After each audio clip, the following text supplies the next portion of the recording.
Señor. Gloria a ti, Señor Jesús.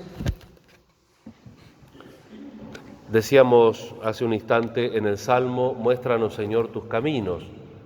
Jesús es el camino, se nos fue mostrado. Jesús es el camino, es la verdad y es la vida, y ese camino se tiene que realizar en el amor. Hoy, a diferencia de estos 2 días anteriores, desde que volvimos al tiempo durante el año, hay alguien que se acerca evidentemente con buena voluntad. Así a primera impresión inclusive da un poco, podríamos decir, de ternurita el texto, ¿no? Porque viene este escriba y le pregunta cuál es el primer mandamiento, y entonces Jesús le dice: el primero es: escucha Israel, el Señor nuestro Dios es el único Señor, y tú amarás al Señor tu Dios con todo tu corazón y con toda tu alma, con todo tu espíritu y con todas tus fuerzas. Y el segundo: amarás al prójimo como a ti mismo. Y entonces el escriba le dijo: muy bien, maestro, tienes razón al decir que hay un solo Dios y repite la primera parte que dijo Jesús, tal cual. Y después Jesús le dice: Jesús, al ver que había respondido tan acertadamente, le dijo: tú no estás lejos del camino de Dios. Y claro, si le dijo de la respuesta.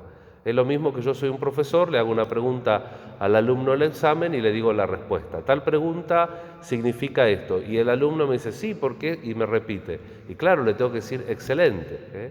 ¿Qué quiere decir? ¿Por qué está construido tan esencialmente este relato?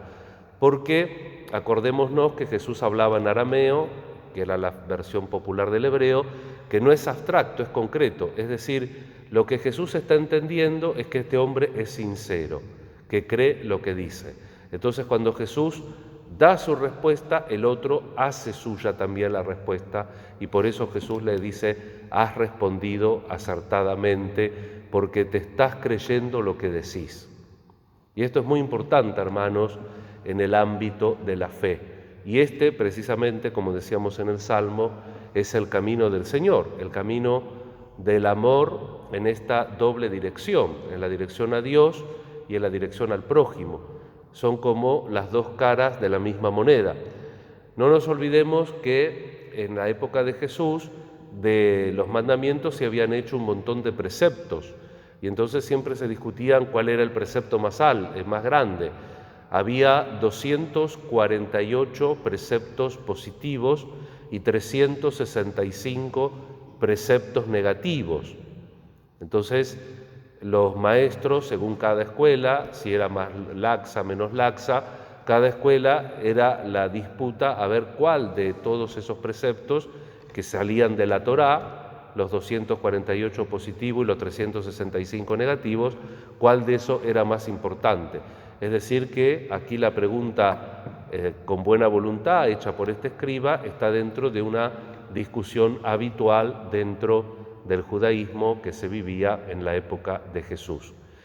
Entonces, siempre, ayer citábamos de casualidad, hablando de la experiencia mística San Juan de la Cruz, siempre esta frase, ¿no?, que por repetida no deja de tener fuerza y sentido: en el atardecer de tu vida serás juzgado en el amor.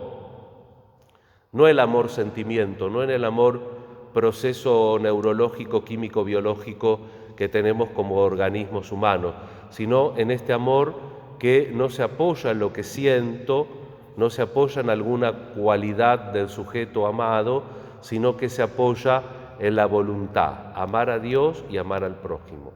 Y eso también hace, hoy tenemos el segundo día de nuestra segunda carta a Timoteo del apóstol San Pablo, hace que Pablo desde la cárcel le ponga los fundamentos precisamente de la evangelización, los trazos del amor al obispo Timoteo.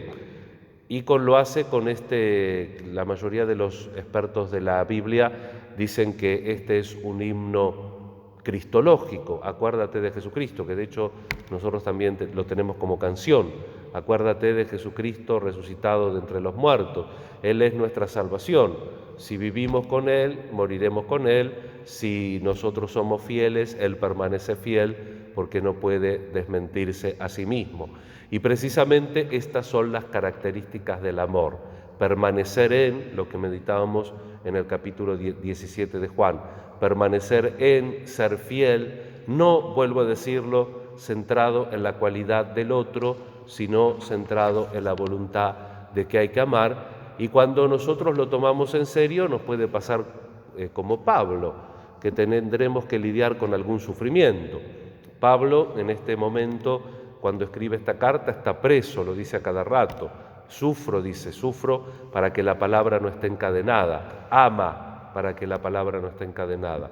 Y a veces nosotros, en el ejercicio de la caridad, tendremos que sufrir porque querremos cambiar al prójimo y el prójimo no querrá cambiar. Pero eso no puede hacernos decaer, porque a través del bautismo, a través de la consagración de la vida religiosa, de la vida sacerdotal, de una entrega más segura en la vida laical, le hemos pedido al Señor que nos muestre el camino. Y precisamente este es el camino. No en vano la palabra amor en griego comparte la raíz con la palabra agonía. El que ama se ofrece, el que ama como Cristo es capaz de entregar la propia vida. Pero por supuesto que para llegar a Cristo hay que tener mucho ejercicio y eso le pedimos con fe al Señor también en esta Eucaristía de jueves, donde queremos rezar por las vocaciones, concretamente por las vocaciones religiosas. Muéstranos, Señor, tus caminos, que no es un camino de éxito personal o de autoafirmación personal, sino que es un camino del ejercicio del amor, del primer movimiento de ese ejercicio del amor, dejarme amar por Jesús, porque la única manera de cumplir el precepto, si me amáis, cumpliréis mis mandamientos, si no hay voluntarismo. Entonces, primer ejercicio de este camino, dejarme amar por Jesús. Y cuando entro en esa dinámica, aprender también a amar al prójimo. Que la Santísima Virgen nos acompañe en esta tarea y también pida al Señor muchas vocaciones religiosas. Que así sea.